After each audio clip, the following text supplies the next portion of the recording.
Because you have to admit that there's a whole bunch of people that prefer capitalism and that there's a whole bunch of people that prefer communism.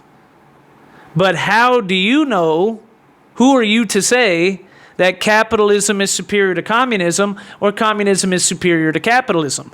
That would have to be completely and 100% based off of your own independent biases and your own self-projected morality and your preferential morality. Some people would make the argument that communism is way more empathetic and moral than capitalism. In fact, the core philosophers, the people that perpetuate communism, that's the argument that they make.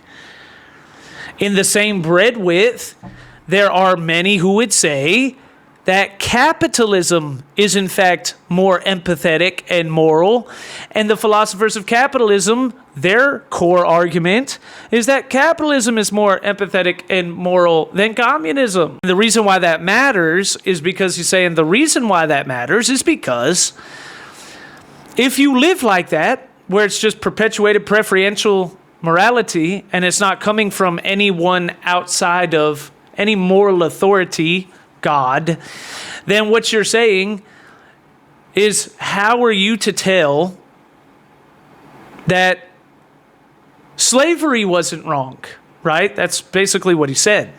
She said, and then, she tries to whammy him and tries to viral clip him and doesn't want to get into the actual debate and tries to sit there and, act like she's stupid, like she's retarded, and she doesn't know what he's talking about.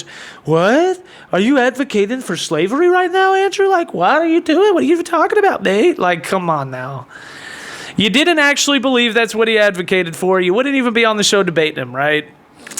No, what it actually is that he was trying to make the point that at one point in time, the majority didn't see slavery as such a problem. Not just in America, but in the whole world, in all of human civilization. Didn't see it as such a big deal.